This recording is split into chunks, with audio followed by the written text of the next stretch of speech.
Hello friends, you are welcome to Angel Health Academy. Topic for the day is principles of control measures in epidemiology. Principles of control measures. Principles of control measures of various epidemics or infectious diseases in epidemiology. Control measures in epidemiology are various strategies. Strategies is nothing but action plans. So control measures includes action plans which is aimed at, that is intended to reduce the incidence and prevalence of various diseases. Incidence means the new cases occur in a year. Prevalence is the new cases plus the previous cases, the total cases of the populations. So incidence and prevalence of diseases within the population in any given community. These measures, that means the control measures, are very essential. It is very essential for both preventing the outbreak. One is for preventing the epidemic outbreaks in the community and managing the public health threats. Usually the epidemics are the threats for the public. So managing or preventing the public health threats. So it is very essential. Then the principles of control measures. So there are many principles, control measures. They are based on understanding the dynamics of disease transmission. So mode of transmission and chain of transmission. Then identifying at various risk population. So people are susceptible to certain diseases. Those people are called risk populations, and implementing appropriate interventions or measures to control such epidemic or infectious diseases in the community which occurs in the population in the community. Next is the key principles of control measures in epidemiology. So there are 10 key principles of control measures. So there are 10 control measures or principles of control measures in epidemiology. They are, first one is understanding the disease transmission or mode of transmission or chain of transmission. So first is we are going to understand the various or different type of direct and indirect transmission of various infectious diseases in the community. Second principle is, or principle of control measure is, after understanding we are going to block, interrupting the mode of transmission of various diseases. Thus we are blocking the transmission. Then third one is reducing the susceptibility of the host. So human beings are susceptible to certain diseases, that will be reduced. So their risk that will be reduced. So reducing the susceptibility of the host. Fourth principal control measure is early detection and treatment of the various infectious diseases. Early detection and treatment. Fifth one is protecting high risk population. Of course in community there are many high risk population. They are prone to have certain diseases. So we give protection by immunization or vaccination etc.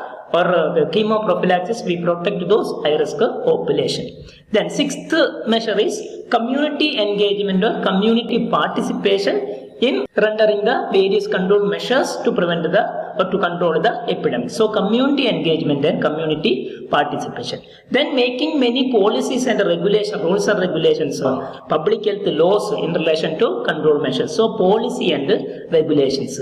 Then resources allocation. Resources is nothing but man, money, material to control a particular epidemics in a community. So resources will be allotted or given in relation to the significance of the particular problem or outbreak.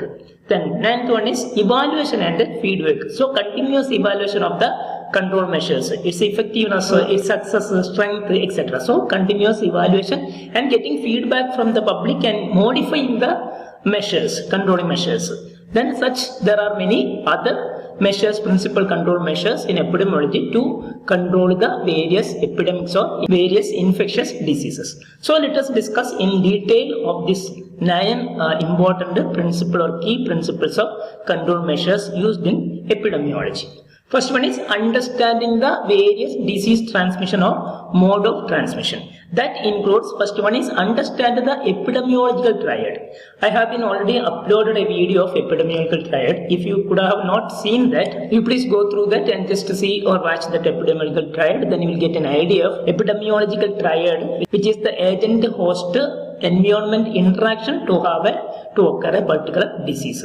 So first we have to understand the epidemiological triad of the particular outbreak or infectious diseases. Second one is, as we have already said, to understand the various mode of transmission, that is direct and indirect transmission. So I will be uploading a video about the mode of transmission later. So first one is understand the epidemiological triad, which includes agent, host, environment, interaction. Agent is nothing but identifying the particular pathogen which causes the particular disease. That is infectious agent. So pathogen is nothing but infectious agents such as bacteria, virus, parasite like protozoa, fungus, etc. So all comes under pathogen which cause any infectious diseases. Second one is host. Host is the human being. So recognize the different characteristics of the susceptible individual or host or the population in the community. So some diseases are most common in a particular age. Some diseases are most common in particular sex or gender. So that characteristics will be identified. So then we'll get to who are the people prone to have that particular epidemic or outbreak or infectious diseases. So that is about the host. Then third one is environment. How environment influence that particular epidemic or outbreak or infectious disease. That is, understand the environmental factors that facilitate the transmission of that particular disease. Maybe with the different climate.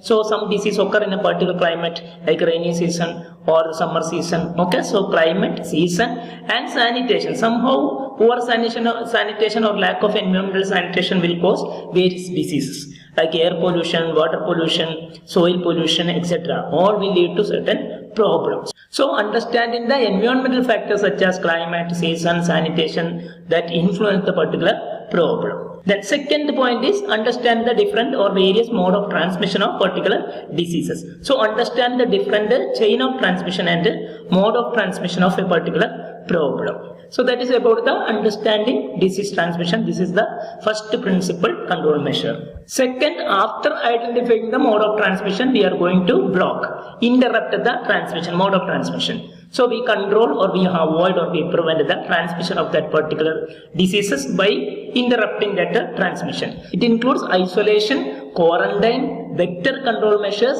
and sanitation and hygienic measures. So isolation, quarantine, vector control measures and sanitation and hygiene or hygienic practices. First one is isolation.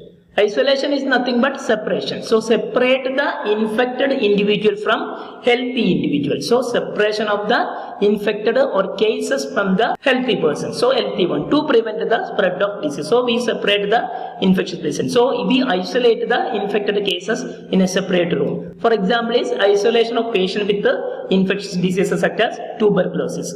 So all those tuberculosis patient will be given in a particular asylum or particular center to treat them. Okay, that is isolation. Then second one is quarantine. Now you are very familiar the term quarantine after the outbreak of the COVID-19. So restrict the movement of the individual who may have been exposed to an infectious or contagious diseases but are not yet symptomatic. So he is already exposed with the case but he is not showing any symptoms. So we restrict the movement of this person to prevent the spread of the infection or interrupt the transmission. Example, quarantine measures we have already heard about during the outbreak of the COVID-19 pandemic. So quarantine. Then third one is vector control. So if the diseases is transmitted or vector borne diseases, we have to control the vector. So reduce or eliminate the vectors that transmit the particular diseases. For example, mosquito control programs to prevent malaria and dengue fever. So mosquito control program to prevent malaria and dengue fever, that comes under vector control measures.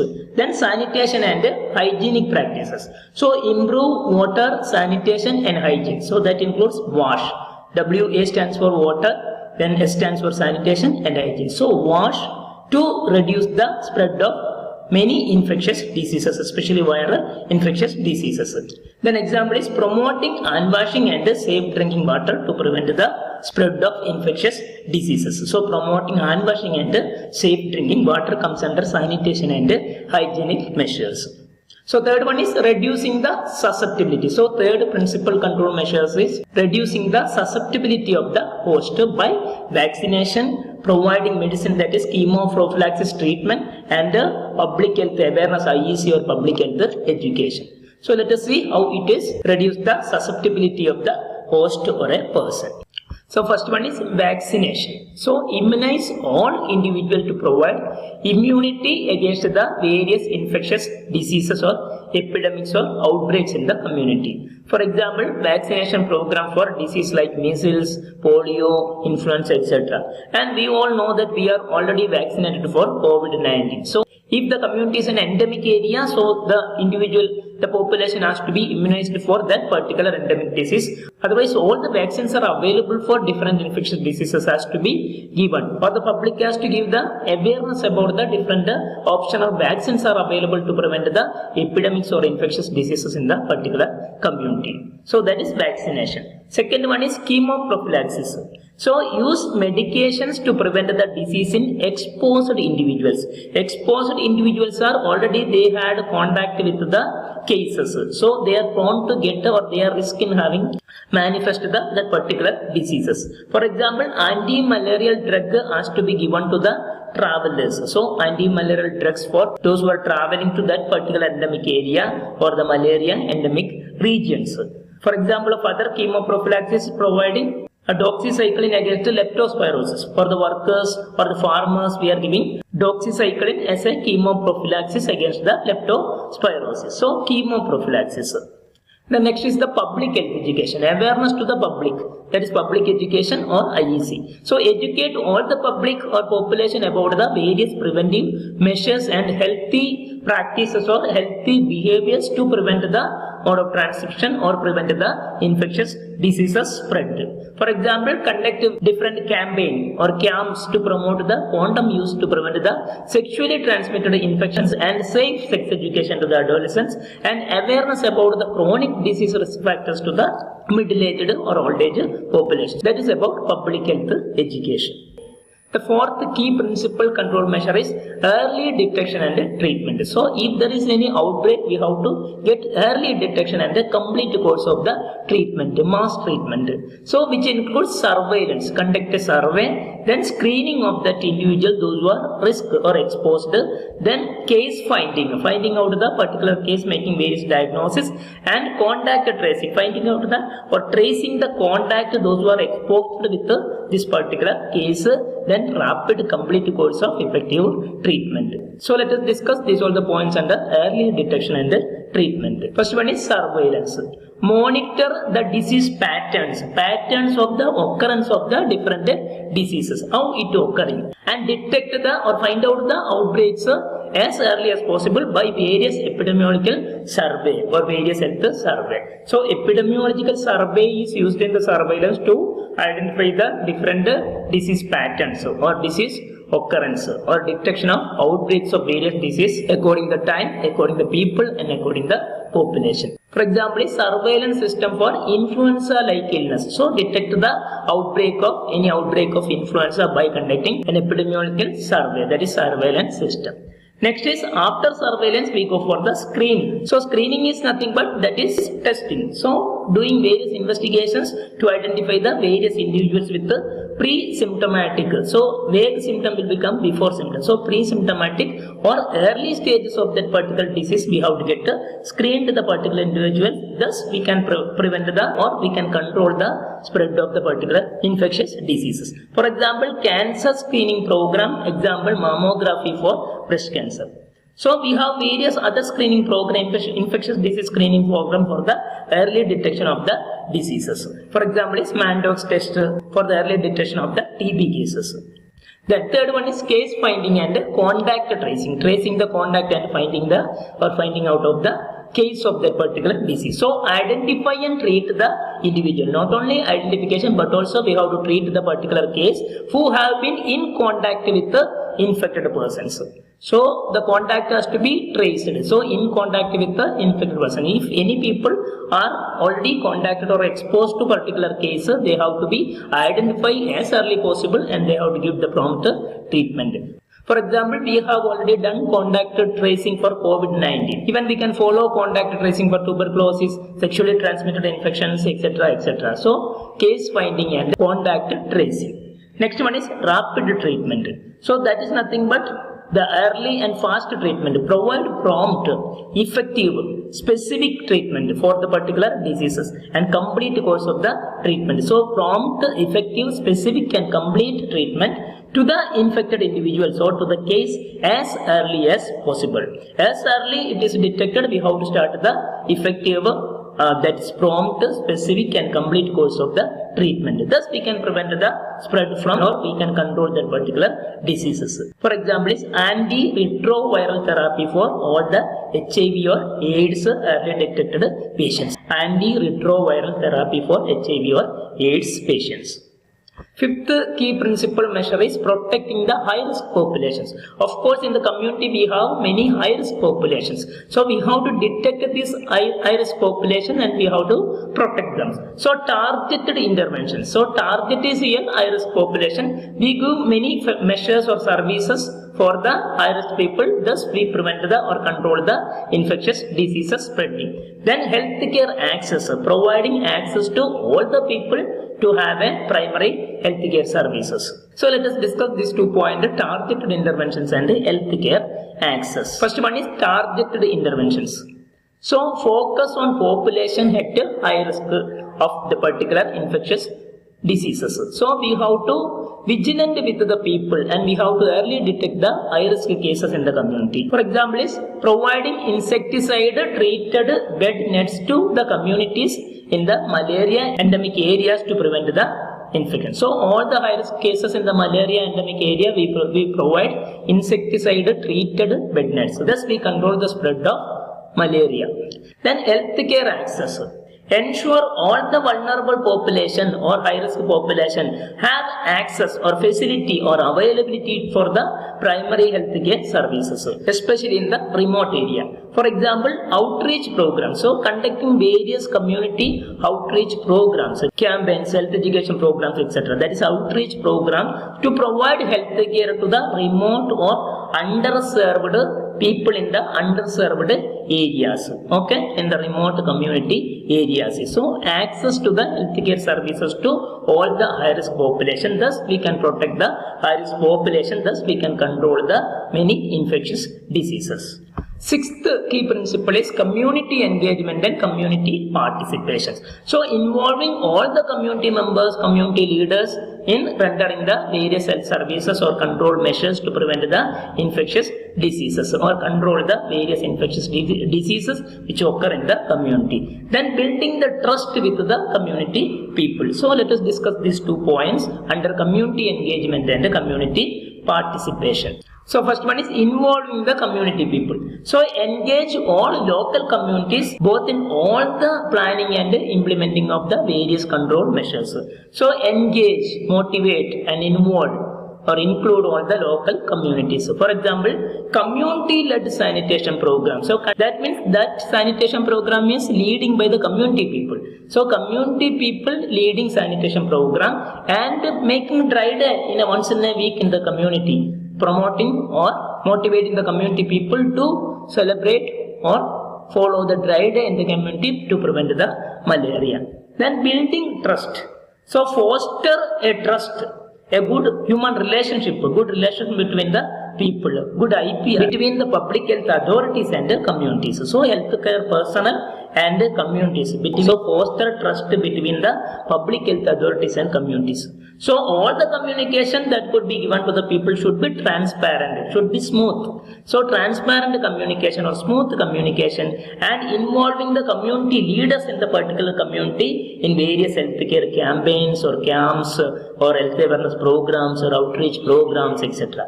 So this is about the community engagement and participation as a control measures to control the various infectious diseases in the particular community. Next is policy and regulations. It includes making various legislation and making various public health policies. Thus we can control the infectious diseases. First one is making legislation. So implement the new law, public health law and regulations to support the disease control measures or disease control efforts.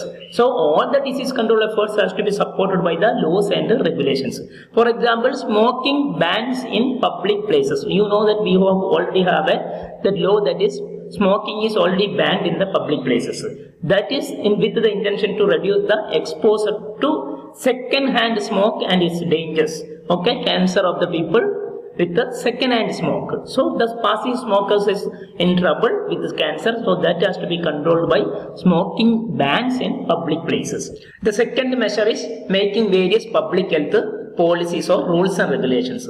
So develop and enforce various policies or rules and regulations that promote the health and that prevent the particular infectious diseases or outbreak in the community. So to prevent and promote the health of the people, how to develop various policies, and government has to enforce the various policies or rules and regulations. For example, we have a policy related to mandatory vaccination for all the school children during their first entry into the school. So school vaccination. So that is a policy. So develop such policies in relation to promote the health of the people and to prevent the communicable or infectious diseases, thus to control the spread of various infectious diseases in the communities. So that is about the public health policies under policy and regulations. Next is resource allocation. That is nothing but providing the resources.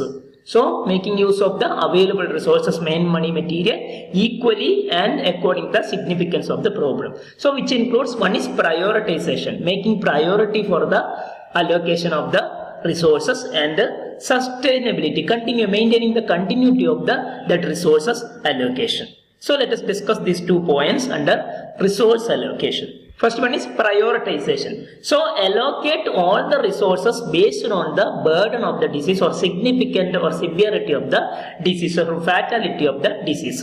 And at the same time based on the effectiveness of the measures or its effectiveness of the intervention. So for making effectiveness of the intervention, we need particular resources that has to be provided, that has to be given. That is allocation of resources.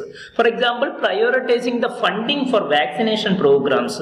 So priority given to the making fund or budget for the vaccination program, especially in the areas where high rate of vaccine preventable diseases are present. Okay, so the area where more vaccine preventable diseases are available, there we have priority has to be given for the making fund for the vaccination programs. Second one is sustainability. So not only prioritization but also that should be sustainable. Sustainability is nothing but ensure that the control measures are sustainable, that will be continued for a long period. So over the long period or over the long term to prevent or control that particular problem. For example, continuous funding or continuing of the funding for HIV/AIDS treatment program for the HIV/AIDS patients. So providing continuous without any break, continuous funding, making budget for the HIV or AIDS treatment program in our country. That comes under sustainability. So these are the 2 points comes under resource allocation. The 9th key principle control measure is evaluation and feedback. The 9th one is evaluation and feedback. Not only rendering various measures but we have to continuously evaluate and monitor the program, and we have to get the feedback from the public and other healthcare personnel, then we have to modify. So it includes monitoring and evaluation and getting the feedback loops. Then, so first one is monitoring and evaluation. So continuously monitor or continuously assess the effectiveness of the control measures which is we are already rendered. So continuously assess, continuously evaluate, continuously monitor the effectiveness of the strength of the control measures, and adjust the strategies. Already action plan we have to adjust, we have to modify if it is needed. So adjust the measures or the strategies or the program, control program as needed. For example, is evaluating the impact of a vaccination. So we have conducted a vaccination campaign or camp. So we have to evaluate, monitor that or assess its impact. So evaluating the impact of vaccination campaign on disease incidence. You know that incidence means the new cases occurred in the particular community is called incidence. So when we monitor the incidence, if the particular incidence of the particular specific communicable disease problem is reduced, that should be the positive impact. Thus continuously evaluate the impact of the program. Then second one is feedback loops. Use data and feedback. So we get during evaluation, during monitoring, we'll get many data, many informations, many feedbacks from different type of people. So use this data and feedback to improve the public health interventions or modify the new control measures or public health interventions. For example, adjusting public health messages, that is we already discussed about the public health education or IEC program. So the program has to be adjusted, the program has to be modified or verified based on the community feedback. So we have to render the services based on the community needs. So their feedback will be their needs. So we have to, all the government programs or control measures has to be adjusted, has to modified with the community feedback. So these two measures comes under evaluation and feedback. So far we have discussed about the key principles of control measures in epidemiology, such as understanding the disease transmission, mode of transmission, interrupting the transmission or blocking the transmission, and reducing the susceptibility of the host, early detection treatment of the various communicable diseases or infectious diseases or outbreak, protecting the high-risk population in the community by vaccination, etc. Then community engagement or participation of the community in rendering the control measures in preventing the diseases, making new policies and regulations and public health laws, then proper allocation of the resources that is according the significance and according the need of the particular problem and the particular effectiveness of the measures, then continuous monitoring and evaluation and feedback and modification of the measures. The last 10th one is other measures. So there are many other measures, control measures in epidemiology that also included in this control measures to control the various epidemics or outbreaks or infectious diseases that is